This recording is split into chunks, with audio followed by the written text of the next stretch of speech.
आप लोग भी अगर टीवी देख रहे हैं तो किस तरह से रुझान और नतीजे आ जाने वाले हैं 3 दिसंबर के, वो बहुत महत्वपूर्ण रहने जा रहा है। और एक तरह से जिस तरह से एग्जिट पोल थे कुछ उस तरह के ही नतीजे सामने आते हुए दिख रहे हैं। हम देख सकते हैं किस तरह से मध्य प्रदेश में और राजस्थान में बीजेपी आगे, और तमिलनाडु में हम देख सकते हैं, तेलंगाना में और छत्तीसगढ़ में रुझानों में कांग्रेस आगे चल रही है। तो रुझानों में मध्य प्रदेश, राजस्थान में बीजेपी को बहुमत, रुझानों में छत्तीसगढ़ और तेलंगाना में कांग्रेस को बहुमत है। तो इस समय जो एक बड़ी खबर ये भी आ रही है कि दिल्ली से केंद्रीय मंत्री नरेंद्र सिंह तोमर जो हैं वो पीछे हैं, और सीधी से बीजेपी की सांसद रीति पाठक जो कुछ समय पहले आगे थी वो अब पीछे हो गई हैं। तेलंगाना की कामारेड्डी सीट बहुत दिलचस्प है। यहां से सीट से बीआरएस के केसीआर पीछे हैं, और ये इस समय एक बहुत बड़ी खबर आ रही है कि वहां से रेवंत रेड्डी जो हैं कांग्रेस के, वो आगे चल रहे हैं, वो लीड कर रहे हैं, और केसीआर खुद ट्रेल कर रहे हैं, जबकि जो कामारेड्डी है वो केसीआर का गढ़ है, और वहां पर से बीआरएस के केसीआर इस समय पीछे चल रहे हैं। तो तेलंगाना में ये बहुत इंपॉर्टेंट और एक कह सकते हैं कि सरप्राइज, या शायद सरप्राइज नहीं, ऐसी कुछ लोगों को उम्मीद भी थी कि कांग्रेस बहुत अच्छा करेगी। और इस समय जो बड़ी तस्वीर नजर आ रही है वो यही है कि कांग्रेस निधि तेलंगाना में अच्छा कर रही है, और ताबिश उम्मीद ये भी थी कि कांग्रेस जो है वो छत्तीसगढ़ में भी अच्छा करेगी, लेकिन छत्तीसगढ़ में मुकाबला इस वक्त मुश्किल, यानी कि क्लोज फाइट तो है ही राजस्थान और एमपी। और हम बार बार कह रहे हैं कि ये सिर्फ शुरुआती रुझान है, ऐसा नहीं कि कोई फैसला पूरा हो गया है, पर उसमें ये दिख रहा है। ये बता दें ताबिश, आप पढ़ दीजिए। शुरुआती रुझानों में अगर आप देखेंगे नगमा निधि, तो ये एक तरह से बहुमत की तरफ नजर आ रहा है। चारों राज्यों में अगर आप देखेंगे, 2 राज्य, अब देखिए मध्य प्रदेश की अगर बात करें तो यहाँ पर 127 बीजेपी अब आगे नजर आ रही है, जो कि आप कहिए बहुत मजबूत स्थिति में बीजेपी यहाँ पर अभी है, अभी तक जो वोटों की गिनती हुई है। राजस्थान की बात करें तो यहाँ पर रिवाज जो रहा है, बदलता रहा है, वही कुछ होता हुआ इस बार भी नजर आ रहा है। बीजेपी अभी 110 सीटों पर आगे दिख रही है, और ये पिछली बार से करीब 37 सीटें का ज्यादा फायदा होता हुआ इनको यहाँ पर नजर आ रहा है। उधर बाकी जो राज्य हैं उसमें आप देखें तो यहाँ पर छत्तीसगढ़ में, जैसे कि एग्जिट पोल कह रहे थे, कांग्रेस यहाँ पर काफी मजबूत स्थिति में दिख रही है। 56 सीटें हैं जिन पर अभी कांग्रेस को बढ़त यहाँ पर है, और तेलंगाना में कांग्रेस के लिए अच्छी खबर यहाँ पर आती हुई दिख रही है। अगर आप देखें तो यहाँ पर 65 सीटें जहाँ पर बढ़त कांग्रेस को है, और बीआरएस 41 सीटों पर फिलहाल यहाँ पर नजर आ रही है। लेकिन बीजेपी भी तेलंगाना में कम से कम कुछ अच्छा करती हुई दिख रही है। 8 सीटें हैं जहां पर बीजेपी को तेलंगाना में बढ़त है। बिल्कुल, लगभग जो बहुत महत्वपूर्ण है, जिस तरह से हमने शुरुआत की थी ग्राफिक्स के जरिए कि किस तरह से कुछ बड़े चेहरे जो हैं वो पीछे चल रहे हैं। और अगर हम छत्तीसगढ़ की बात कर ही रहे थे, आपने छत्तीसगढ़ का जिक्र किया था, तो देखना चाहेंगे भूपेश बघेल पाटन से पीछे चलते हुए नजर आ रहे थे। कांग्रेस यहाँ पे मजबूती से आगे बढ़ रही है। कई नीतियां की उन्होंने घोषणा की, योजनाओं की घोषणा की, दावेदारी की कि कांग्रेस वापस आ रही है और रुझानों में वापस आते हुए दिख रही हैं। लेकिन अपने आप में अब बढ़त मिल गई है भूपेश बघेल को पाटन से। कुछ देर पहले अपने भतीजे से, जिन्होंने पहले चाचा भतीजे की लड़ाई में वहां पर गई थी जब निधि, तो हर तरफ पोस्टर्स दे थे, चाचा पर भतीजा भारी, भतीजे पर चाचा भारी, यही कहानी वहां पे थी। लेकिन पाटन में आगे हैं, और विजय बघेल जो हैं वो पीछे हैं, वो रिश्ते के उनके चाचा लगते हैं। लेकिन इस बार ये काफी दिलचस्प है, कई बड़े नाम हैं जिनको आप देखेंगे। मध्य प्रदेश की अगर आप यहाँ पर बात करेंगे तो आपको रीति पाठक, फग्गन सिंह कुलस्ते फिलहाल पीछे नजर आएंगे थोड़ा, और इसके अलावा नरेंद्र सिंह तोमर भी फिलहाल वोटों की गिनती में पीछे यहाँ पर दिख रहे हैं। हालांकि ये बहुत तेजी से बदल भी रहा है, क्योंकि अभी सिर्फ शुरुआत ही है, अभी बहुत कुछ यहाँ पर बदलता हुआ दिखेगा।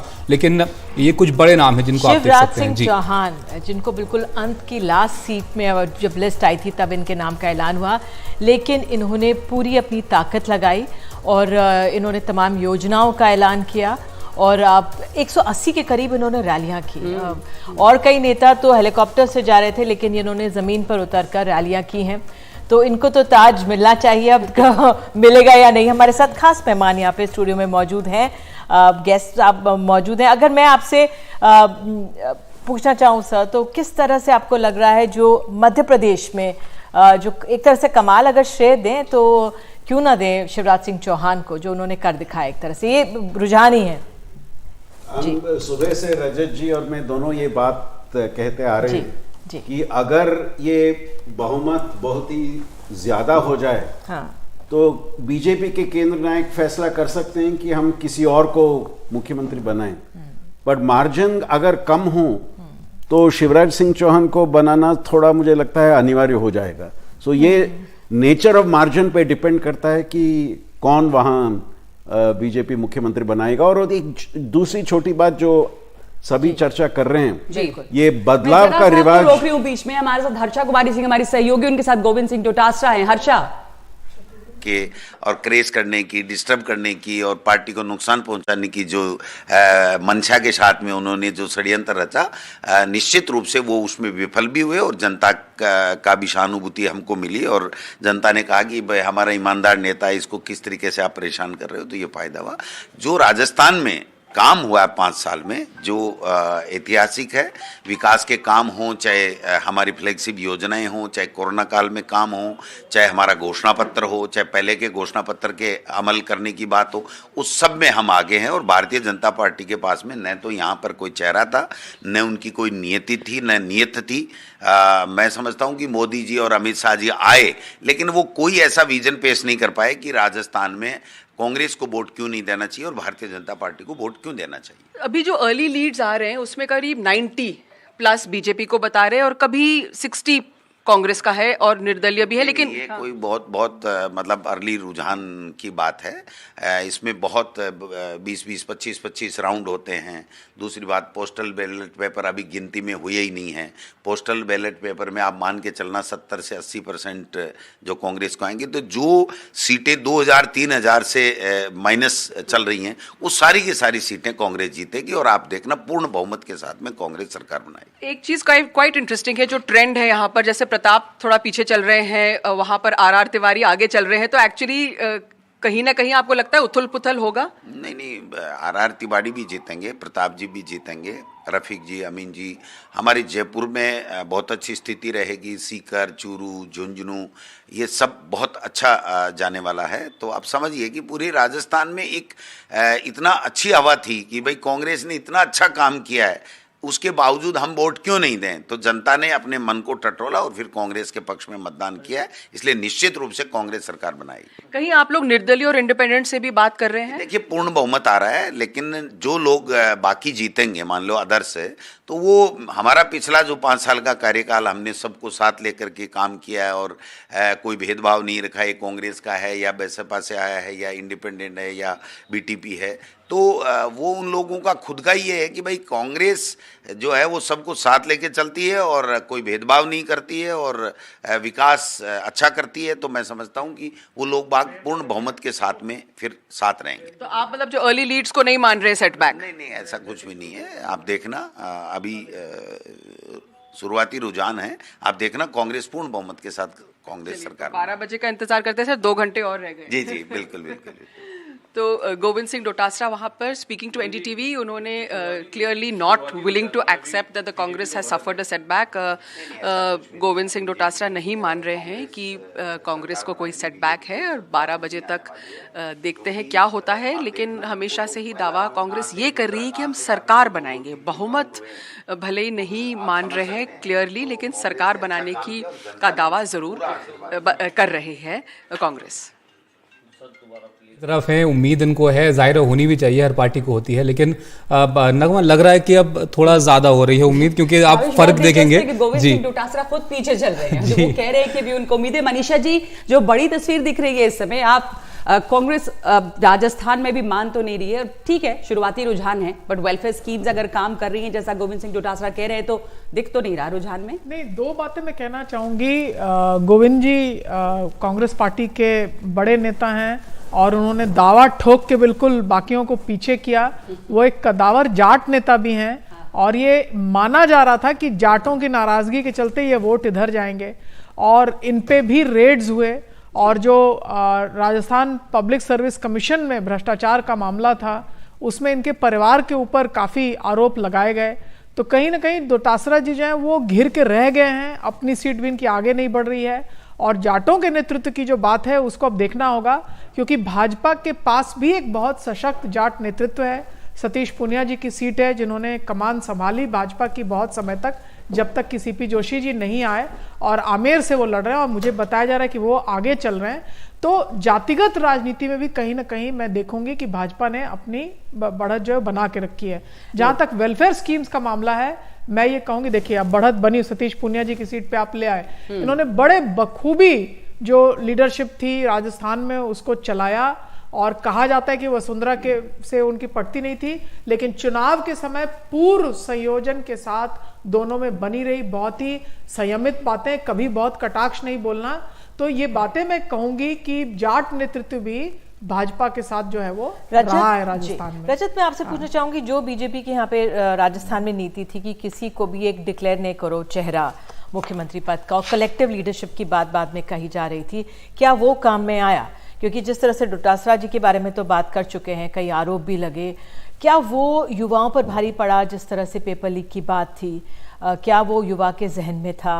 और जिस तरह से बीजेपी ने भी किसी के नाम पर एक तरह से चुनाव नहीं लड़ा, हालांकि बाद में वसुंधरा राजे सिंधिया को लाए, उनके जो लोग सीट चाह रही थी उनको दिया, तो that has worked for BJP. देखिए, मुझे ऐसा लगता है कि बीजेपी की एक दो रणनीति तो जो काफी सफल रही दोनों मध्य प्रदेश में और राजस्थान में, वो ये था कि इन्होंने लगातार कैलकुलेशन करते रहे, कहीं पर भी एक स्थिति में एक स्ट्रैटेजी को अपनी फाइनल स्ट्रैटेजी नहीं माना।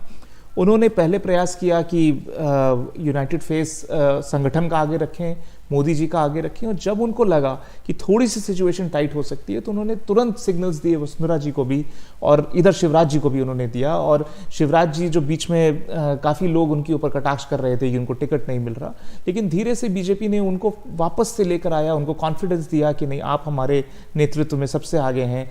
और इन दोनों का फायदा मिला कि दोनों ही बड़े नेता हैं, दोनों ने इंश्योर किया कि उनका जो बेस है वो पूरी जान लगाए, और चुनाव के आते आते तक आखिरी तक मुझे कहीं पे भी कोई ऐसा किसी का मन मुटाव, किसी के बीच में भी संगठन में कोई द्वंद्व हो, ऐसा कहीं नहीं दिखा। तो ये सबसे अच्छी चीज जो दोनों प्रदेशों में काम करी वो ये थी। कांग्रेस के पास अगर आप देखें दोनों प्रदेशों में सबसे बड़ी जो कमी रह गई वो थी आंतरिक संगठन की।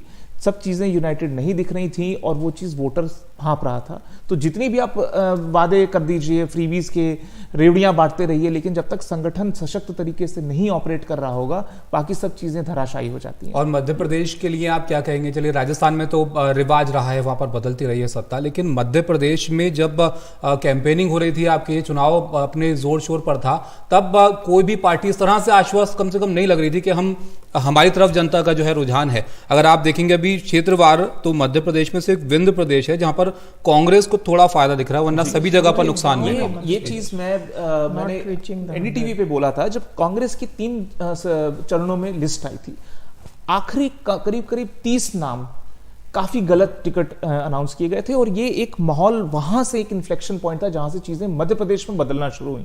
अगर आप 6 महीने पहले देखेंगे तो मध्य प्रदेश में जितने भी असेसमेंट्स हो रहे थे, मुख्यमंत्री जो खुद भी असेसमेंट करा रहे थे, करीब 150 सीटें थी कांग्रेस की।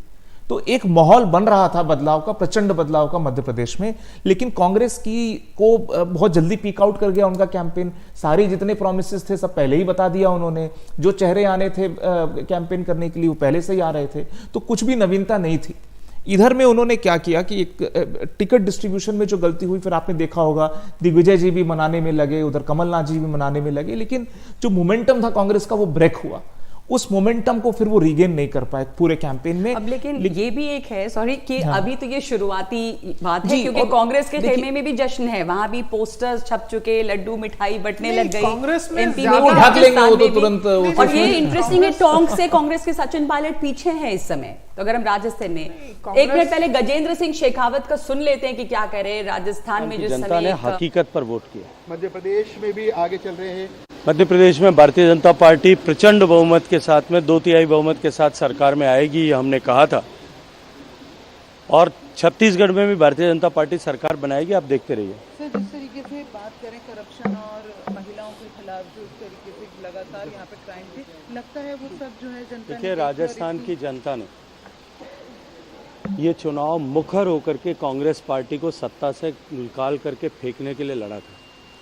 तमाम तरह के प्रलोभन दिए गए, झांसे दिए गए, लेकिन राजस्थान की जनता स्वाभिमानी जनता है, और उन्होंने ये मानस बना लिया था, तय कर लिया था कि महिलाओं का सम्मान की रक्षा न करने पाने वाली इस भ्रष्टाचारी सरकार को हम किसी भी तरह से बर्दाश्त नहीं करेंगे।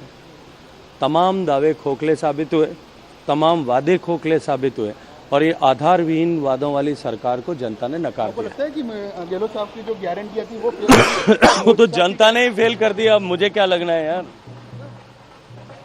अब पार्टी कार्यालय में साहब, पार्टी कार्यालय प्रलोभन कहें या समाज कल्याण की बात कहें, क्योंकि जो सत्ता पक्ष में नेता होते हैं वो प्रलोभन कह सकते हैं, लेकिन तमाम राज्यों में हमने देखा कि प्रलोभन कहें या समाज कल्याण की बात कहें, लेकिन अपने आप में बीजेपी के लिए इस समय जो राजस्थान में ये जीत नजर आ रही है, क्या उसकी योजनाओं की वजह से है, संगठन की वजह से है, या अंत में जिस तरह से वसुंधरा राजे सक्रिय हुई, उनके लोगों को टिकट दिया, उसका एक बड़ा रोल है? हम सुबह से ये बात कह रहे हैं कि बदलाव का रिवाज एक राजस्थान में आप देखते हैं। हाँ। बट बदलाव का रिवाज मुझे लगता है कारण नहीं है पर परिणाम है। कारण अलग हैं जिसके वजह से ये बदलाव का रिवाज आ रहा है, और वो कारण क्या है आपने वो अभी स्पष्ट किए हैं। कांग्रेस पार्टी की जो यूनिटी दिख नहीं रही थी वो एक कारण है। उनके जो 5 साल में उन्होंने स्कीम्स इंप्लीमेंट किया, क्या वो लोगों तक पहुंचा या नहीं, वो दूसरी कारण है। और तीसरी, लीडरशिप का जो प्रश्न अशोक गहलोत ने उठाया कि ये मेरे और प्रधानमंत्री के बीच में टक्कर है, वो थोड़ा लगता है उसका इंपैक्ट आप चुनाव में नहीं देखेंगे। पर एक, अगर कांग्रेस जितनी सीटों पे अभी आगे है, 74 सीट्स पे जो आगे है, वहां पे क्लियरली गहलोत फैक्टर कारण है, नहीं तो लोग कह रहे थे कि और भी कम हो सकता है। सो अगर उनको 74 सीट्स तक वो पहुंच चुके हैं, उसका कारण है गहलोत जी का लीडरशिप, वो बात को हमको मानना पड़ेगा। और एक छोटी सी बात, मध्य प्रदेश को आप देखें तो मुझे लगता है कि 3 कारण थे। मैं मध्य प्रदेश पे आती हूँ। मनीषा, सचिन पायलट की हम तस्वीर अभी दिखा रहे थे, राजस्थान पर अभी हैं। सचिन पायलट का पीछे रहना टोक से, वो क्या दर्शाता है? नहीं, बहुत ही आश्चर्यजनक बात है कि गुजर मतदाताओं ने, और खास करके जो पूर्वी इलाका था, ईस्टर्न राजस्थान, यहाँ पे बिल्कुल स्वीप की थी कांग्रेस पार्टी ने पिछले चुनाव में। सचिन पायलट के लिए ये कयास लगाए जाते थे कि उनको मुख्यमंत्री कभी एक रोटेशनल पॉलिसी में बनाया जाएगा, डिप्टी चीफ मिनिस्टर तो बनाया ही गया। तो गुजर वोट मतदाता भी हटे, छिटके, और वो 2019 के चुनाव तक ही छिटक चुके थे लोकसभा के।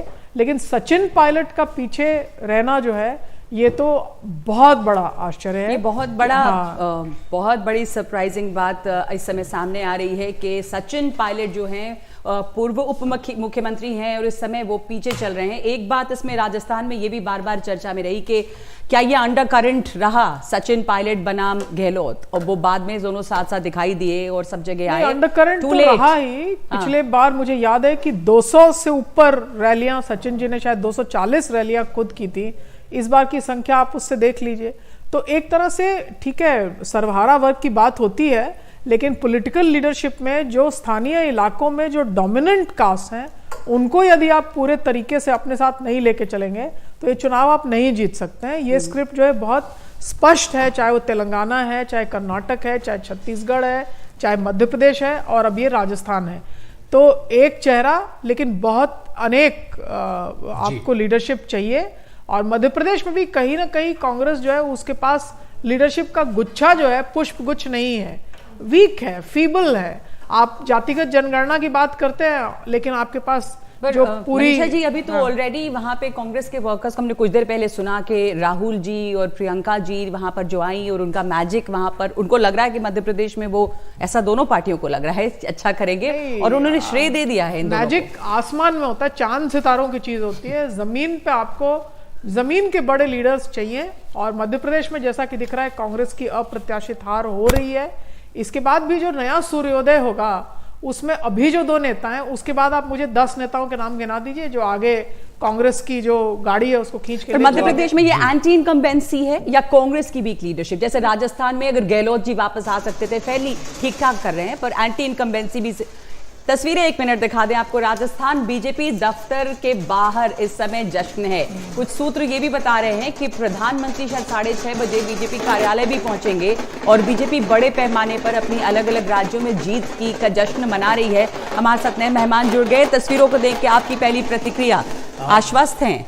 बीजेपी काफी आश्वस्त है, और हम ये कह रहे थे कि ये बड़ा डिबेट चल रहा था कि राजस्थान में रिवाज बदलेगा या राज, तो राजस्थान अभी रिवाज की तरफ ही जाता दिख रहा है, राज नहीं बदल रहा। तो सिर्फ रिवाज की वजह से है या आप लोगों ने कुछ ऐसा किया है कि जिसकी वजह से ये देखिए, इसमें ज्यादा श्रेय रिवाज का है, और कांग्रेस पार्टी ने एक बड़ी अपॉर्चुनिटी मिस कर दी। यहाँ पे अगर उनका आंकड़ा 74 है तो वो दिख रहा था कि अगर वो अपना लीडरशिप इशू सॉल्व कर लेते तो वो इस पोजीशन पे नहीं आते। पर बीजेपी ने एक और ये रिवाज हिमाचल प्रदेश में बदला था कांग्रेस ने, तो यहाँ पे शायद कांग्रेस को यकीन था रजत की वो इस बार यहाँ पे कर सकती है, लेकिन शायद वो पॉसिबल नहीं हुआ।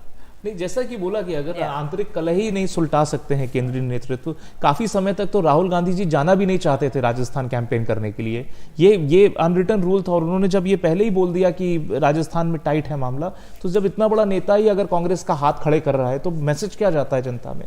तो मुझे लगता है ये बहुत सारी कलेक्टिव स्ट्रेटेजिक ब्लंडर्स हुए कांग्रेस के। एक चीज जो चल रही थी वो थी गहलोत जी अकेले एकला चलो की रणनीति उनकी लगातार रही और उन्होंने ये सोचा कि शायद उनकी स्कीम्स हावी पड़ेंगी और जो चुनावी वादे किए वो हावी पड़ेंगे और किसी ना किसी तरह से निकाल लेंगे। लेकिन लगभग तो ठीक ही किया, मुझे तो लग रहा था कि शायद सुपड़ा साफ हो जाता उनका, लेकिन लगभग खींच लिया उन्होंने यहाँ तक। देखिए अगर जी और उन्होंने एक बहुत बड़ा गैम्बल प्ले किया ये मानते हुए कि मेरे एमएलएस के खिलाफ एंटी इनकम्बेंसी है, फिर भी वो उन्हीं चेहरों के साथ उतरे।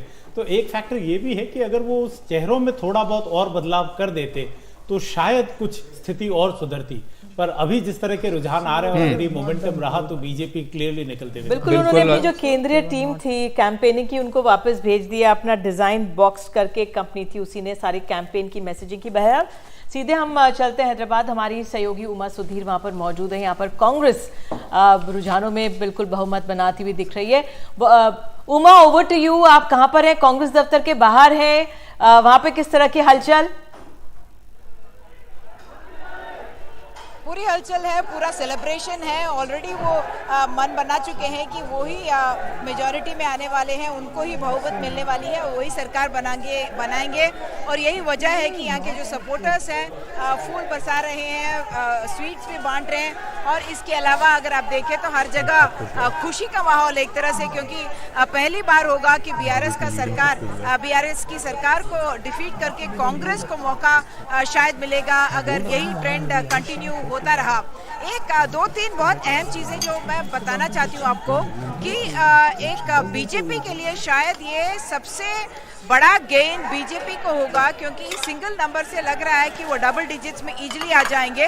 और इसमें से भी खास चीज ये है कि निजामाबाद जैसे जगह पे जहाँ पर मुस्लिम वोट बहुत ज्यादा है, 40% तक बताया जाता है, वहाँ पे बीजेपी निजामाबाद अर्बन में, निजामाबाद रूरल में और आरमूर जो निजामाबाद डिस्ट्रिक्ट का ही हिस्सा है, वहाँ पे भाजपा आगे चल रही है।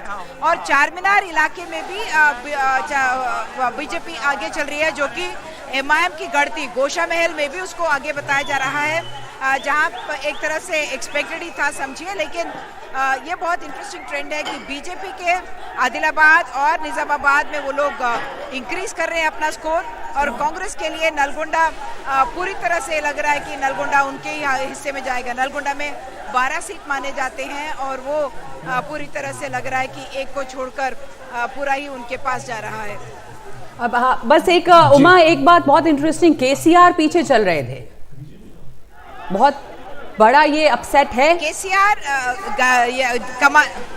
बिल्कुल है, क्योंकि गजवेल और कामारेड्डी दो ऐसे सीट हैं जहां पर केसीआर चुनाव लड़ रहे थे। गजवेल तो वैसे उनका अपना सीट है, लेकिन वो पीछे चल रहे थे कामारेड्डी में। कामारेड्डी में त्रिकोना एक कॉन्टेस्ट है वहां पे, जहां आप देखेंगे कि रेवंत रेड्डी इनफैक्ट आगे चल रहे थे। भाजपा के जो कैंडिडेट है वेंकटराम रेड्डी, उनको भी बहुत स्ट्रांग कैंडिडेट बताया गया था। और एक तरफ वेंकटराम रेड्डी ने कहा कि अगर आप रेवंत रेड्डी या केसीआर को वोट करेंगे तो वो बाहर के लोग हैं और यहाँ पे फिर से उपचुनाव कराएंगे, जबकि मैं यहीं का रहने वाला हूँ, लोकल हूँ, और मेरा स्ट्रांग एक यहाँ पे कैंडिडेचर होना चाहिए, क्योंकि उन्होंने लोगों के साथ वहाँ पे काम किया है। लेकिन शिवराज सिंह चौहान इस वक्त जब वो 2 और 3 दिसंबर की दरमियानी रात याद आती है तो हम कांप उठते हैं। MIC गैस के कारण, गैस के रिसाव के कारण हजारों भाई बहन, जिनमें हमारे छोटे छोटे बच्चे शामिल थे,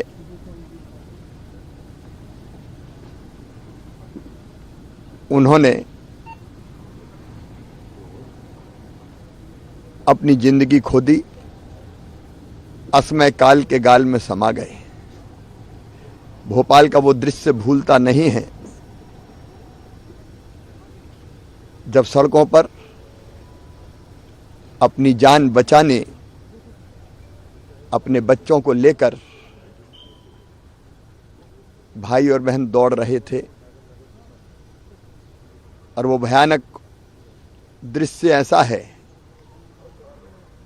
कि कई मवेशी भैंसें ऐसी थी जिनके पेट फट गए थे। दौड़ते दौड़ते कई लोग गिरे और हमेशा के लिए दुनिया छोड़ के चले गए। मैं हम सब भाई बहनों के चरणों में श्रद्धा के सुमन अर्पित करता हूं, लेकिन इस संकल्प के साथ कि फिर कोई शहर भोपाल ना बने। तो नगमा, जो आज जिस तरह से शिवराज सिंह चौहान को हम सुन रहे हैं और उन्होंने भोपाल गैस स्ट्रैटेजी की याद की, ये एक बहुत महत्वपूर्ण अपने आप में है, क्योंकि ये एक ऐसी त्रासदी थी और एक बिल्कुल नेता के तौर पर, क्योंकि उस समय किसकी सरकार थी ये भी जानते हैं, लेकिन ये बहुत ज़रूरी है कि हम सब मिलकर उस मौके को, उस पल को याद करें। और 3 दिसंबर की ही रात थी, वो सुबह थी। सबसे पहले लेकिन अब न्यूज रूम में चलते हैं, हमारे साथ हमारे सहयोगी जुड़े हुए हैं। शुभेंदु, वहां से क्या अपडेट आंकड़ों का? शुरुआती रुझान में तो जो तस्वीर नजर आ रही थी, अब कितनी बदली है वो? देखिए, जैसे जैसे सूरज चढ़ रहा है वैसे वैसे तस्वीर अब पूरी तरीके से क्लियर होती नजर आ रही है। और राजस्थान में अब देखिए कि बहुमत का आंकड़ा 100 है और 100 को क्रॉस कर चुकी है बीजेपी, और कांग्रेस अभी पीछे आ रही है।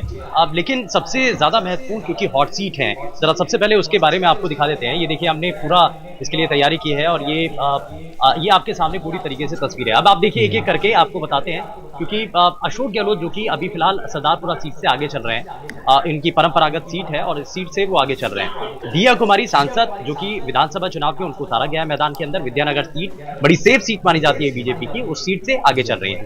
बाबा बालकनाथ तीसरा वो बड़ा चेहरा जिसके ऊपर सबसे ज्यादा फोकस रहता है, तिजारा सीट से फिलहाल उनको मैदान में उतारा गया है। हालांकि शुरुआत में जब उनको उतारा गया तो कुछ थोड़ा बहुत विरोध जरूर हुआ था, लेकिन उसके बाद चीजें मैनेज होती हुई नजर आई। लेकिन फिलहाल यूपी कनेक्शन एक बहुत जबरदस्त तरीके से निकाला गया, क्योंकि योगी आदित्यनाथ जब आते हैं राजस्थान में सबसे ज्यादा तिजारा सीट पर आकर के वो कैंपेनिंग करते हैं, और ये राजस्थान के महंत हैं, बाबा हैं, और सीएम पद के कैंडिडेट के तौर पर भी उनका चेहरा माना जा रहा है। अब आप देखिए एक और चेहरा, गौरव वल्लभ जो कि उदयपुर सीट से पीछे चल रहे हैं, कांग्रेस पार्टी के राष्ट्रीय प्रवक्ता हैं। शांति धारीवाल एक और जो चेहरा है वो आपको दिखाएं। Shanti Dhariwal cabinet minister, UDF मंत्री, लेकिन वो फिलहाल अपनी सीट से पीछे नजर आ रहे हैं।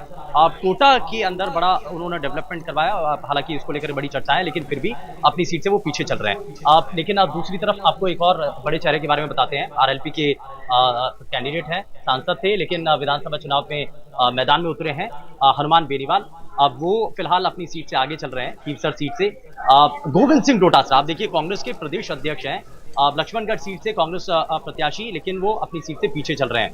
सतीश पुनिया आगे हो गए हैं, हालांकि इनकी रिपोर्ट पहले यही थी कि वो कुछ वोट के अंतर से पीछे चल रहे थे, लेकिन आपको और कुछ चेहरे दिखाते हैं। सचिन पायलट टोंक से, यानी कि पूर्वी राजस्थान से एक बड़ा चेहरा, लेकिन अपनी सीट से वो फिलहाल पीछे चल रहे हैं। आप देखिए 2018 के अगर आंकड़े पर एक नजर डालें तो पूर्वी राजस्थान में क्लीन। तो आइए आगे बढ़ते। बिल्कुल भूपे, बहुत बहुत धन्यवाद आपका इस जानकारी के लिए। और मैं संदीप जी आपके पास आऊंगी। जो बहुत महत्वपूर्ण बात उमा सुधीर ने तेलंगाना के संदर्भ में कही, उन्होंने कहा कि AIMIM जो एक तरह से वहां पे मुस्लिम गढ़ है, वहां पर बीजेपी उन इलाके में उनके गढ़ में आगे बढ़ रही है। चार मीनार तक का जिक्र किया। किस तरह से देख रहे हैं, क्या कारण इसके पीछे हो सकता है? आप पिछले लोकसभा चुनाव भी देखेंगे तो बीजेपी का जो अर्बन एरियाज में सपोर्ट था, वो अर्बन एरिया सपोर्ट आप इस चुनाव में भी देख सकते हैं। और डायरेक्ट टक्कर उनका ओवैसी जी की पार्टी के साथ था, और उसका परिणाम आप देख रहे हैं। ओवैसी जी का पार्टी जो पिछली बार सीट उन्होंने जीता था, उससे कम सीटों में आज आगे है। सो शहर में, हैदराबाद शहर में, सिकंदराबाद शहर में जो कांटे की टक्कर MIM और बीजेपी के बीच में आप देख रहे हैं, बीजेपी को 7-8 सीट जो वो आगे है, उन सभी सीटों में है जहां उनका कंपटीशन ज्यादातर MIM से है। सो MIM को धक्का मिला है बीजेपी से। और अगर आप रूरल तेलंगाना जाएं तो मुस्लिम वोट जो रूरल तेलंगाना में है कांग्रेस की तरफ गया है और उसका एक परिणाम आप रिजल्ट पे देख रहे हैं जहां 70 सीट पे आज अभी कांग्रेस तेलंगाना में। जो विश्लेषण है वापस लौटेंगे इसके ऊपर। हमारे पास हमारे रिपोर्टर्स लगातार जुड़े हुए हैं और डेटा सेंटर हमारा है एनडीटीवी का। डेटा सेंटर बहुत महत्वपूर्ण है। एनडीटीवी चुनावों में सबसे सटीक और भरोसेमंद खबर लगातार आप तक देता है। हमारी सहयोगी अदिति वहां पे मौजूद हैं। अदिति, आपके पास किस तरह से आंकड़े जुट रहे हैं? तेजी से भरोसेमंद डेटा आंकड़े जो हैं एनडीटीवी दे रहा है, आप बताएं हमें वहां पर हाल।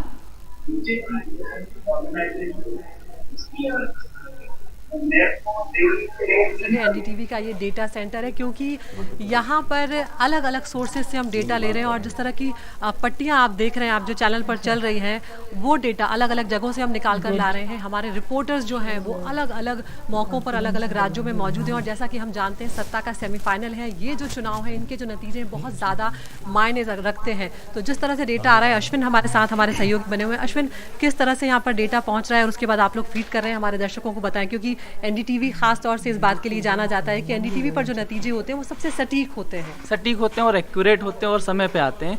उसके लिए हमारे पास मल्टीपल लेयर्स होते हैं। जैसे आपने बताया कि स्ट्रिंगर का नेटवर्क्स है, एक एजेंसी होती है, उसके बाद हमारे पास जो स्टूडेंट्स हैं वो और मल्टीपल सोर्सेज से इन्फॉर्मेशन आती है।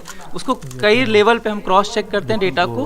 फिर हम टीवी पे डेटा जो आप देख रहे हैं, जो आपको क्यूब्स दिख रहे हैं, चाहे वीआईपी क्यूब्स दिख रहे हैं, चाहे फुल फ्रेम ग्राफिक्स दिख रहे हैं, वो सब यहाँ से डेटा एंटर होता है, फिर वहाँ पे जाता है। अगर हम बात करें स्टेट वाइज राजस्थान या एमपी की, तो खासकर अगर राजस्थान बात करें तो वहाँ पे रिवाज जो था वो दिख रहा है कि वो जारी रहेगा। और एक चीज़ इसमें ये भी है कि राजस्थान में जब भी बीजेपी जीतती है अच्छे मार्जिन से जीतती है। अगर आप अभी देखें 110 चल रहा है, आप देखिए स्क्रीन पे दिखाइए 110 बीजेपी है, कांग्रेस 73 है। वहीं पिछली बार जब बीजेपी जीती थी तो कांग्रेस जीती थी तो 100 सीटें थी मात्र। यानी कि जब भी बीजेपी जीतती है वो अच्छे मार्जिन से जीतती है, लेकिन कांग्रेस जब जीतती है तो वो एकदम कड़ा मुकाबला होता है। यानी कि बीजेपी हमेशा ज़्यादा मेहनत करती है। उसी तरीके से अगर आप वीआईपीज़ की बात करें, जो प्रमुख चेहरे हैं इस चुनाव में आगे चल रहे हैं कि पीछे चल रहे हैं, तो टोंक से अभी सचिन पायलट हैं, वो पीछे चल रहे हैं। और सबसे बड़ा झटका शायद कांग्रेस के लिए यही होगा, क्योंकि जिस तरह का दोनों नेताओं में टसल चलती रही, हम देखते रहे, लगातार एक खींचतान चलती रही और कोशिश भी बहुत की कांग्रेस ने उसे दूर करने की और आखिरी वक्त में उसे दूर भी कर लिया गया। लेकिन यहाँ पर अशोक गहलोत जो जन कल्याणकारी योजनाएं लेकर आए थे, उसे लेकर कहीं ना कहीं ये लग रहा था कि वो बहुत कॉन्फिडेंट थे कि वो ले आएंगे, लेकिन जो रिवाज था राजस्थान में वो चला आ रहा है। हम हमारे साथी पूर्णेंदु के पास भी यहाँ पर आ रहे हैं, क्योंकि पूर्णेंदु इस टीम को लीड कर रहे हैं। पूर्णेंदु, अगर मध्य प्रदेश की हम बात करें यहाँ पर, तो बीजेपी साफ तौर पर अब नजर आ रही है यहाँ पर बहुमत के साथ आती हुई, लेकिन जो बड़े चेहरे थे उनकी क्या स्थिति? क्योंकि बीजेपी ने यहाँ पर स्ट्रैटेजी के तहत बड़े बड़े सांसद यहाँ पर उतारे थे विधायकी में। देखिए, बीजेपी ने जो 7 सांसद उतारे थे मध्य प्रदेश में, जिसमें से 2 मंत्री थे, नरेंद्र सिंह तोमर और प्रहलाद सिंह पटेल। तो नरेंद्र सिंह तोमर जो दिमनी सीट है वहाँ से पीछे चल रहे हैं, लेकिन प्रहलाद सिंह पटेल जो नरसिंहपुर से आगे चल रहे हैं। तो टोटल 7 जो सांसद या मंत्री मिला करके 7 में से जो अभी स्कोर है वो 4-3 का है। 4 बीजेपी, उन सीटों पर 4 बीजेपी आगे चल रही है, जिसमें से कि दिमनी सीट की बात करें तो तोमर साहब पीछे चल रहे हैं। निवास सीट से जो 3 मंत्री थे, सॉरी, निवास से फग्गन सिंह कुलस्ते साहब वो पीछे चल रहे हैं। निवास वाली सीट से, निवास सीट से वो ट्राइबल्स के लिए रिजर्व है, तो फग्गन सिंह कुलस्ते पीछे चल रहे हैं। नरसिंहपुर से प्रहलाद पटेल आगे चल रहे हैं। सतना सीट से जो गणेश सिंह हैं सांसद कई बार के, वो आगे चल रहे हैं। सीधी एक बड़ी चर्चित सीट थी, आपको पता होगा, केदारनाथ शुक्ला का टिकट काट करके रीति पाठक को दिया गया, तो वहां पर पीछे चल रही हैं वो, वहां कांग्रेस आगे चल रही है। जबलपुर पश्चिम की जो सीट है, राकेश सिंह वहां से आगे चल रहे हैं, और गाडरवाला की जो सीट है, उदय प्रताप सिंह, बीजेपी वहां से चल रहे हैं। तो कुल मिला के इन 7 में 4 पर बीजेपी आगे चल रही है और 3 पर कांग्रेस आगे चल रही है। काफी दिलचस्प है यहाँ पर, जब देख रहे हैं यहाँ पर जी, ये जो बड़े नाम आप गिना रहे थे, इसमें कमलनाथ भी अब शामिल हो गए हैं, जो पीछे यहाँ पर चल रहे हैं छिंदवाड़ा सीट से। और ये लगातार हम देख रहे हैं जो बड़े बड़े नेता हैं वहाँ पर, वही अपना प्रभाव छोड़ने में कामयाब नजर नहीं आ रहे हैं। लेकिन यहाँ पर मनीषा जी, आपके पास में आता हूँ, जो अभी हम संदीप जी बता रहे थे, तेलंगाना का अगर जिक्र करें, ये बड़ा इंटरेस्टिंग है कि AIMIM जो है वो अपनी सीटें बीजेपी को हार रही है। इस पर कांग्रेस को खुश होना चाहिए, दुखी होना चाहिए? नहीं, कांग्रेस खुश होने वाली है इस बात को लेकर के, लेकिन बीजेपी का वर्चस्व शहरी इलाकों में जो है वो, कई ओपिनियन पोल्स आपके चैनल पे हुए और अब ये दर्शाता है कि शहरी इलाकों में, और हैदराबाद शहर जो है वो अब एक विश्व के शहरों में गिना चुना शहर माना जाता है। जिस तरह की टेक्नोलॉजी लेड ट्रांसफॉर्मेशंस उस शहर में हुई और वहाँ बहुत वेल्थ है, बहुत ग्लोबल कैपिटल है, बहुत सोच की निधि जो है वहाँ निहित है। तो इसमें शहरी इलाकों में भाजपा का वर्चस्व बनना जो है ये एक महत्वपूर्ण बात है और आईएमएम को दुधारी मार लगती है, शहरी इलाकों में भाजपा से हारता है और ग्रामीण क्षेत्रों में जैसे कि संदीप जी ने बताया वहां कांग्रेस उससे आगे कर जाती है। तो आईएमएम से अकबरुद्दीन जी तो शायद आगे चल रहे थे चंद्रयान गुट्टा से, लेकिन इसके अलावा कोई बहुत महत्वपूर्ण स्क्रिप्ट लेकर के जो उनका घर है, गढ़ है, वहां से भी वो कोई बड़ी बात लेकर के अब नहीं आ रहे हैं। तो आगे राष्ट्र की राजनीति में वोट कटुआ पार्टी के रूप में वो जाने जाते रहे हैं, तो ना घर के बनेंगे ना घाट के, ये बात रहेगी। ज्यादा एस्टैब्लिश हो गई ये बात कि वो वोट काटने का ही सिर्फ काम करे, उनकी अपनी कोई जमीन बड़ी नहीं, घर और घाट दोनों से हो जाएंगे। एक अपडेट यहाँ पर निधि में देता रहूं, यहाँ पर सचिन पायलट जो है वो आगे हो गए अपनी सीट से। और अगर राजस्थान की आप बात करें, राज्यवर्धन सिंह राठौर अब पीछे यहाँ पर दिख रहे हैं, गोविंद सिंह डोटासरा पीछे चल रहे हैं और सीपी जोशी यहाँ पर पीछे चल रहे हैं। क्योंकि कांग्रेस की धक-धक बढ़ी हुई थी। आसिफ के पास चलते हैं सीधे हम न्यूज रूम में। छत्तीसगढ़ मध्य प्रदेश से अपडेट, छत्तीसगढ़ से आसिफ बताएं वहां पर स्थिति कांग्रेस के लिए अब कितनी कंफर्टेबल है? मध्य प्रदेश की स्थिति क्या है, छत्तीसगढ़ की क्या है, आपके पास अपडेट्स क्या आ रही हैं? बिल्कुल, देखिए कांग्रेस के लिए तो मध्य प्रदेश में स्थिति बिल्कुल कंफर्टेबल नहीं है। बाकी तीन बातें बहुत अहम है। एक तो ये कि चुनाव से अहम पहले बीजेपी ने महिलाओं पर, लाडली बहनाओं पर जो निधि खर्च की, उसके बाद कार्यकर्ताओं को जीत की ताबिश नजर आई और फिर अब कार्यकर्ता जीत का नगमा गुनगुनाने लगे हैं। तो ये फिलहाल मध्य प्रदेश की स्थिति है बीजेपी की। तो आप ये देखें कि 145 ये देखिए आप, मध्य प्रदेश में बीजेपी 145 पर कांग्रेस आगे और करीब करीब ये 2008 की स्थिति है, जब 2008 में 143 सीटें बीजेपी को आई थी और 71 आई थी कांग्रेस के पास। तो ये जो मार्जिन है रुझानों में, शुरुआती रुझानों में 146 पर बीजेपी और 81 पर कांग्रेस, ये मार्जिन बहुत बड़ा हो गया है। छत्तीसगढ़ की आप बात, इस वक्त कांग्रेस आगे है और 38 सीटों पर बीजेपी आगे है, मैजिकल नंबर 46 का है। तो जो आप अगर देखें एग्जिट पोल से अगर इसको टैली करें, अभी जो फिलहाल रुझान आ रहे हैं जो धीरे धीरे नतीजों में तब्दील होंगे, वो करीब करीब आसपास ही हैं। मेरे दो सहयोगी मेरे साथ बने हुए हैं इस इलेक्शन सेंटर से। हम जरा अपनी कॉफी खत्म कर चुके हैं, लेकिन अब चर्चा आप शुरुआत करते हैं जरा सी। अस्मिता, मध्य प्रदेश में एग्जिट पोल से भी आगे बीजेपी निकल रही है, तो आपको क्या लगता है कि बीजेपी इंटरनल सर्वे जो आ रहे थे, बाकी चीजें आ रही थी, उसमें अचानक ऐसा क्या हुआ कि वो एग्जिट पोल के भी आंकड़ों को बीजेपी पार करते दिख रही है? आसिफ, क्योंकि देखिए कहा जाता है कि मध्य प्रदेश देश का दिल है और देश के दिल में बीजेपी ने ये स्लोगन दिया था, मध्य प्रदेश के दिल में मोदी और मोदी के दिल में एमपी। कहीं ना कहीं ये जो दिल में घर करने की वजह बन रही है बीजेपी, और ये सबसे बड़ी वजह है महिलाएं। इसके अलावा अगर हम कांग्रेस की बात करें तो कांग्रेस ने यहाँ पर मुद्दा उठाया था भ्रष्टाचार, बेरोजगारी, तमाम तरह के मुद्दे यहाँ पर हावी नहीं होते हुए दिखाई दिए और यही वजह है कि अब कांग्रेस यहाँ पर पिछड़ती हुई दिखाई दे रही है। 2018 रिपीट नहीं हो पा रहा है, लेकिन मध्य प्रदेश के दिल में बीजेपी जरूर घर कर रही है। तो इसी तरह से अगर छत्तीसगढ़ की बात करें तो छत्तीसगढ़ में भी यही कोशिश की गई थी कि मोदी जी को चेहरा बनाया जाए, चमकाया जाए, लेकिन वहां जिस तरह से भूपेश बघेल की छाप है, जो काम किया गया है, तेंदुपत्ता हो, धान खरीदी हो, धान तेंदुपत्ता, बहुत सी चीजें थी। और एमपी के मन में मोदी स्लोगन निकाला था और छत्तीसगढ़ में स्लोगन निकाला था मोदी की गारंटी। तो मोदी का फैक्टर काम कर गया मध्य प्रदेश में, एमपी के मन में वाकई मोदी। शादाब, बिल्कुल, देखिए बिल्कुल ऐसा लग रहा है कि मोदी फैक्टर काम कर गया है और आपको हम कुछ लेटेस्ट अपडेट बता देते हैं आसिफ। देखिए जो हमारे रिपोर्टर हैं ग्वालियर में श्री माली, उन्होंने अभी रिपोर्ट दी है कि ग्वालियर की सभी सीटों पर भारतीय जनता पार्टी आगे चल रही है और आपको कुछ सीटें भी बताते हैं। जैसे ग्वालियर दक्षिण से नारायण सिंह भाजपा के आगे चल रहे हैं, ग्वालियर ग्रामीण से भरत सिंह भाजपा के आगे चल रहे हैं, ग्वालियर पूर्व से माया सिंह आगे चल रही हैं और ग्वालियर से ही प्रद्युमन तोमर आगे चल रहे हैं। इमरती देवी, आपको याद होगा कि बहुत चर्चित मंत्री थी, वो ग्वालियर से आगे चल रही हैं। मोहन सिंह राठौर आगे चल रहे हैं। इसके अलावा जो निवाड़ी से हमारे पास डेटा आया है, निवाड़ी में भी भाजपा आगे चल रही है। पवई में दूसरा राउंड चल रहा है, जहाँ पे जो बीजेपी प्रत्याशी हैं प्रहलाद लोधी वो आगे चल रहे हैं। ठीक है, ये सीट बार हो गया, लेकिन एक बात बहुत जो इंपॉर्टेंट है निधि जी, नगमा जी और ताबिश, जो बहुत इंपॉर्टेंट है वो ये कि जो हम ये सवाल करते हैं ना कि अगर वोटिंग परसेंट बढ़ता है तो क्या वो मौजूदा सरकार को हटाने के लिए बढ़ता है या उस सरकार के खिलाफ बढ़ता है। ये कम से कम मध्य प्रदेश में अगर जरा सा वोटिंग परसेंट बढ़ा था तो उसमें हम ये देख सकते हैं कि उसने बीजेपी की सरकार बनाई है, यानी एंटी इनकम्बेंसी नहीं है, प्रो इनकम्बेंसी के लिए ये वोट बढ़ा था। और दूसरी बात इसमें हमें लगता है कि मीडिया ने, चुनाव आयोग ने, एनडीटीवी ने जी आपसे सवाल है, ये बताइए नरोत्तम मिश्रा के बारे में वो कैसा कर रहे हैं, कैलाश विजयवर्गीय कैसा कर रहे हैं और जीतू पटवारी जो कांग्रेस के राव से वो कैसा कर रहे हैं, क्या ये बता सकते हैं आप? क्योंकि ये कुछ बड़े चेहरे हैं, वो अपनी सीट पे कैसे आगे बढ़ रहे हैं, ये बता सकते हैं आपके पास?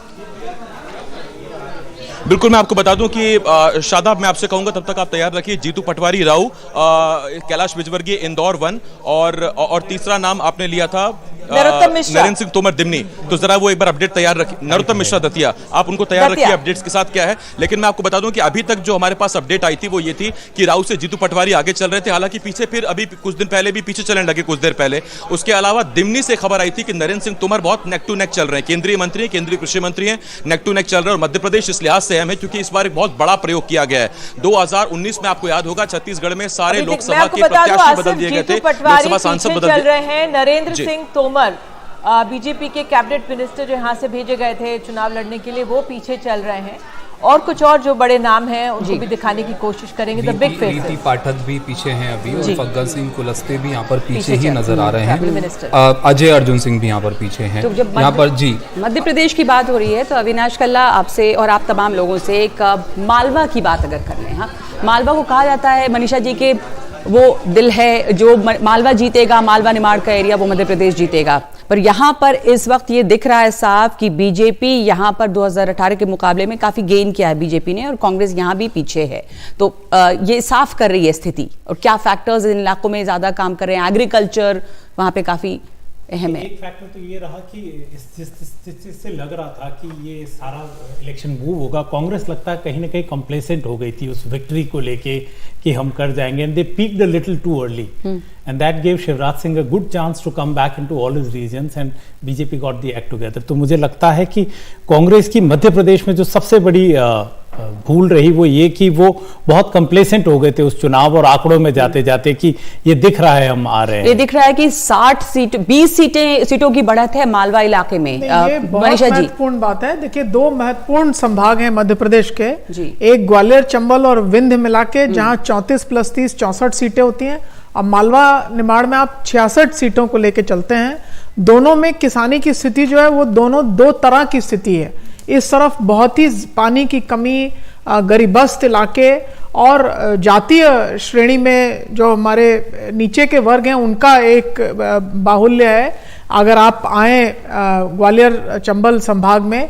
लेकिन मालवा में किसानी की स्थिति जो है ना वो अच्छी है, अच्छे किसान हैं, तो यहाँ अच्छे बीज की आपूर्ति, कृषि संसाधनों की आपूर्ति, इन सब चीजों की मांग जो ज्यादा रहती है, और यही की राजनीति जो है वो शिवराज सिंह चौहान जी ने साधी है। तो मालवा इलाके में अच्छा करने का मतलब सीधा सीधा शिवराज सिंह चौहान जी की जो एक तरह से नेतृत्व रही भाजपा की, उसका ही पूरा निचोड़ आप देखते हैं। देखिए, चंबल में भी बीजेपी ने 10 सीटें गेन की, और जहां तक चंबल की बात है तो वहां पे ये ज्योतिरादित्य सिंधिया फैक्टर बहुत का चर्चा में है कि उनका ग्वालियर चंबल इलाके में कुछ काम किया इस दफा। अगर वहां पर बढ़त हुई है तो उसका श्रेय उन्हें देंगे। नहीं, वो क्लेम तो करेंगे, लेकिन बीजेपी तैयार होगी, बीजेपी तैयार होगी कि नहीं, क्योंकि बीजेपी को खुद भी बहुत मेहनत करनी पड़ी।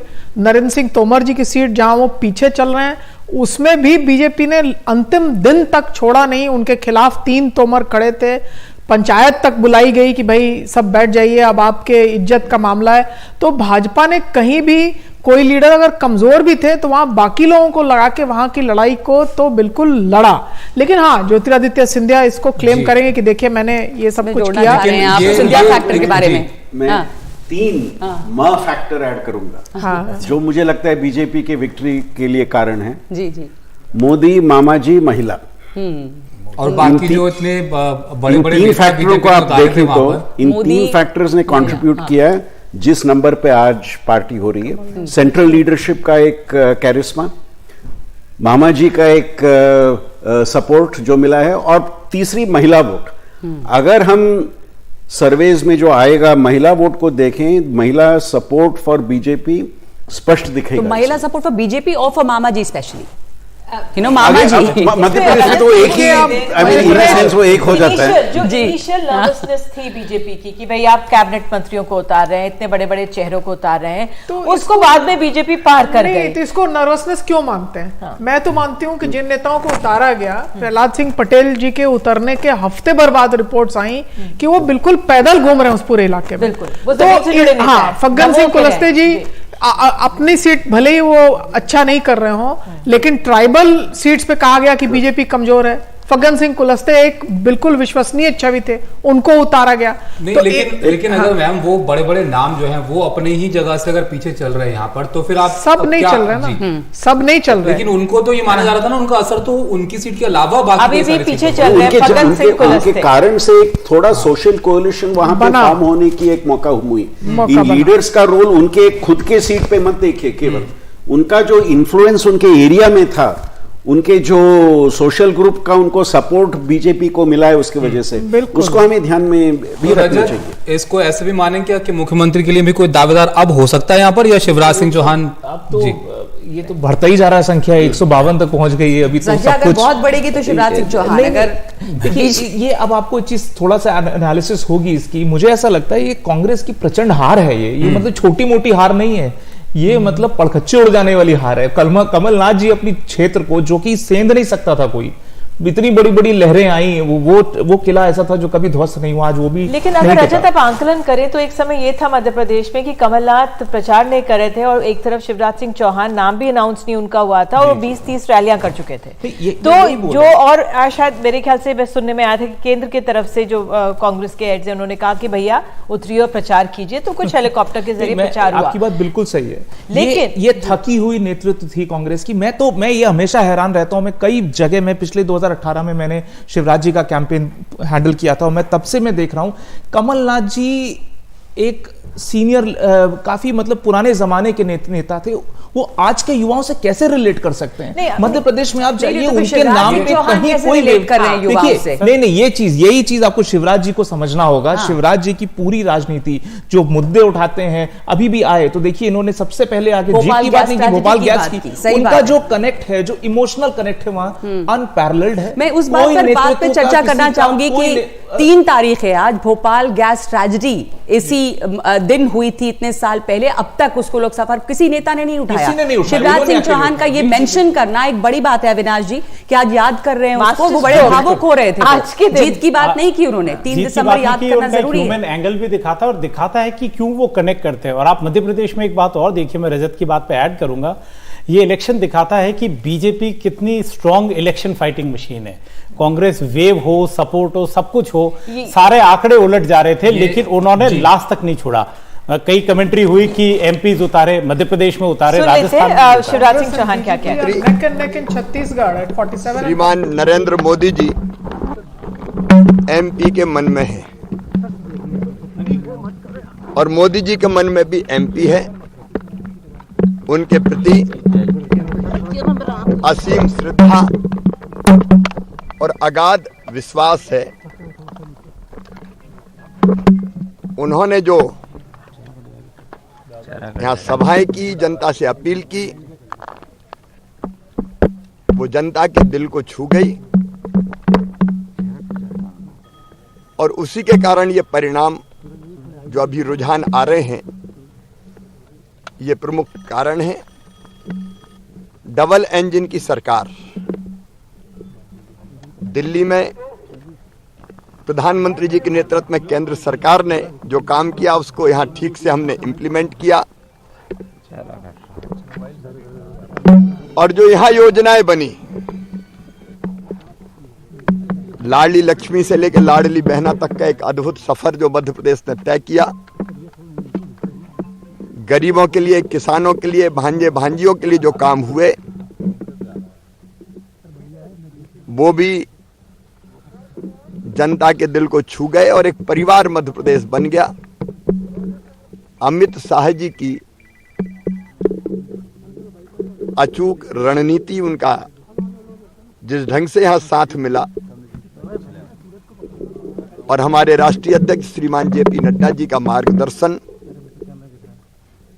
हमारे संगठन के नेतृत्व में कार्यकर्ताओं ने अनथक परिश्रम किया। प्रदेश अध्यक्ष, संगठन महामंत्री, उनके साथ टीम जुटी रही और जैसा भूपेंद्र यादव जी ने, शिव प्रकाश जी ने, अश्विनी वैष्णव जी ने जो मार्गदर्शन किया, उससे चुनाव के अभियान को सही गति और दिशा मिली। और इसलिए मैंने पहले भी कहा था, हम बिल्कुल कंफर्टेबल मेजॉरिटी, शानदार मेजॉरिटी भारतीय जनता पार्टी को आएगी, क्योंकि जनता का प्रेम हर कहीं दिखाई देता था। लाडली बहना ने सभी कांटे निकाल दिए, आप कह चुके थे पहले भी, अभी भी आप।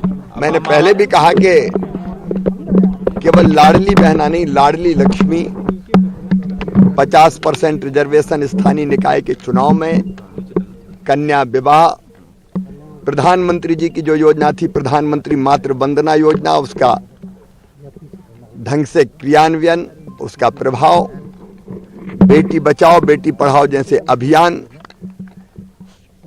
संपत्ति की खरीद में बहनों को रजिस्ट्री शुल्क में कमी, फिर 35% भर्तियां, ओवरऑल रिजर्वेशन दिया है बेटियों को, बहनों को, और फिर लाडली बहना ने जिंदगी बदली। तो बहनों के मन में एक असीम प्रेम, एक असीम विश्वास पैदा हुआ। अब हम विस्तार से, अभी तो प्रारंभिक रुझान है, लेकिन हमारा विश्वास है कि हम शानदार बहुमत प्राप्त करेंगे। बाकी चर्चा फिर विस्तार से बात करेंगे। अभी सर आज का पौधारोपण किसके नाम? विकास के नाम, मध्य प्रदेश के विकास और जनता के कल्याण के नाम। चलिए, तो बिल्कुल जो पौधारोपण किया गया है, जिन्होंने शिवराज सिंह चौहान बात कह रहे थे, अब उनको कॉन्फिडेंस यहाँ पर होना भी चाहिए, क्योंकि 156 सीटों पर बीजेपी आगे है, लेकिन बड़ा उलटफेर यहाँ पर अब छत्तीसगढ़ में होता हुआ दिख रहा है। 45 कांग्रेस और 43 बीजेपी यहाँ पर नजर आ रही है, और ये जो मार्जिन है कम होता जा रहा है। पहले लग रहा था यहाँ पर कांग्रेस जो है वो अब थोड़ा यहाँ आगे नजर आ रही थी, लेकिन अब ये भी। छत्तीसगढ़ पर आइए सीधे बात करने के लिए, कांग्रेस 46, बीजेपी 42 पर आ गई है। देख सकते हैं 27 का फायदा हो रहा है, 22 सीटों का कांग्रेस को नुकसान हो रहा है। हम चलते हैं अपने ऑफिस के बाहर, एक बस बनी हुई है, वहां पर मनोरंजन भारती सुमित अवस्थी मौजूद हैं। आइए सीधे उनके पास चलते हैं, शायद चाय पी रहे होंगे वहां पर। क्या हो रहा है बताइए जरा। अगर खुद नहीं अपनी सीट बचा पाएंगे तो निश्चित रूप से ये मैसेज चला जाएगा कि अशोक गहलोत और सचिन पायलट के बीच 4 साल तक जो लड़ाई चलती रही, विवाद चलता रहा, उसकी वजह से ये सरकार गई है। क्योंकि योजनाएं तो, इसमें कोई डाउट नहीं है कि योजनाएं शानदार थी और गारंटियां बहुत शानदार दी चुनाव से पहले, लेकिन जनता के बीच में वोट बैंक के रूप में उसको ये कैश नहीं करा पाए। ये एक बड़ा सवाल जो है वो खड़ा हो जाएगा। गुजर नाराज हैं जी, दीजिए अगले शो भी करना। तो इसी सवाल के साथ वहाँ पर हम देख सकते थे मित्तल जी जो चाय वाले हैं वो भी पीछे थे। जब शिवराज सिंह चौहान जब बात कर रहे थे निधि, तो आप कह रही थी मनीषा जी के लाडली योजना के बारे में बात हुई, लाडली लक्ष्मी, लाडली बहना, ये तमाम योजनाएं, महिलाओं का रोल काफी ज्यादा और यहाँ पर रहा है। पहले से अभी लोग कहने लगते थे कि लाडली बहना दे दिया, लाडली बहना दे दिया, अरे 2 महीने में दे दिया से नहीं है ना, पुरानी एक इमेज है शिवराज जी की। और लाडली लक्ष्मी स्कीम जो है ये फ्रीबी नहीं था, आप स्कूल भेजिए बच्चियों को, और स्कूल के स्टेजेस जब वो पार करती थी तब उनको ये राशि दी जाती थी। तो एक तरह से स्कूलिंग में प्रोत्साहन दिया गया, और महिलाओं में एक सुरक्षा की बात जो है वो आई कि अगर हमको बेटी पैदा हुई है तो उससे हमको कोई दिक्कत नहीं है, हमको उस बेटी के अनेक स्टेजेस पे हमारे लिए सरकार का समर्थन है। और मैम इसी में जो आर्थिक सहायता जो है, जो 1000 से 1250 की, उन्होंने कहा कि अगर मैं जीत कर आया तो 3000 रुपए दूंगा। तो वही मैं कह रही हूँ कि अभी की उनको एक विश्वसनीय व्यक्ति माना गया महिला संरक्षण को लेके। यही नहीं, जबलपुर में मैं पिछले चुनाव में थी तो मुझे लड़कियों ने ये कहा कि हम यहाँ से भोपाल तक, जो कि ओवरनाइट की जर्नी है, उन्होंने कहा कि हम सुरक्षित रूप से यहाँ से जा सकते हैं, और किसी समय हम अगर दरवाजा उनका खटखटाएंगे शिवराज सिंह चौहान जी का, तो हमारी सुनवाई जो है वहां होगी। उनकी पत्नी का नाम तक लेती थी, कई सारे फैक्टर काम तो करते हैं। एक तरह से विश्वसनीयता का एक आधार था, उसके ऊपर से लाडली बहना जब दिया गया तो उसका एक अच्छा आश्वासन 156 पर दिख रही है बीजेपी मध्य प्रदेश में जो बढ़त है। लक्ष्मीकांत जी हमारे साथ जुड़े हैं, लक्ष्मीकांत वाजपेयी बीजेपी प्रवक्ता। ये तो एक बड़ी बढ़त है, मतलब 122 के ऊपर अभी निकलती दिख रही है बीजेपी। तो शिवराज सिंह चौहान का श्रेय बहुत कामयाबी की तमाम वो मुख्यमंत्री रहते हुए कोई एंटी इनकम्बेंसी नहीं और उनकी लोकप्रियता बरकरार है। लक्ष्मीकांत जी, निश्चित तौर पर संयुक्त नेतृत्व का परिणाम है मध्य प्रदेश की ये जीत। उस नेतृत्व में आदरणीय शिवराज सिंह जी का भी स्थान है। शिवराज सिंह जी की जो योजनाएं थी मात्र शक्ति को मजबूत करने की, महिलाओं ने पूरी ताकत के साथ अपना आशीर्वाद प्रदान किया है मध्य प्रदेश की सरकार को, और मध्य प्रदेश में हम इतने प्रचंड बहुमत के साथ सरकार बनाने में सफल है। तो मध्य प्रदेश के मन में मोदी और मोदी के मन में मध्य प्रदेश, ये बात आम जनता तक स्थापित करने में भाजपा का संगठन सफल हुआ है। मुख्यमंत्री का ताज किसको मिलेगा मध्य प्रदेश में? मुख्यमंत्री का ताज किसको मिलेगा जी? ये निर्णय निर्वाचित विधायकों का दल करता है। जब हम लोकतंत्र की लड़ाई बाहर लड़ते हैं तो आंतरिक लोकतंत्र भी भाजपा में है, और इसका निर्णय निर्वाचित विधायकों का दल करेगा, और जिसका निर्णय वो करेगा वो मुख्यमंत्री बनेगा। जल्दी पता चलेगा लक्ष्मीकांत जी। शिवराज सिंह चौहान का आपको बड़ा श्रेय जरूर दिया जाएगा जिस तरह की मेजॉरिटी दिख रही है। एक ब्रेक ले रहे हैं, इससे हम और आप जुड़े रहे हैं एनडीटीवी के साथ चुनाव की तमाम खबरों के लिए।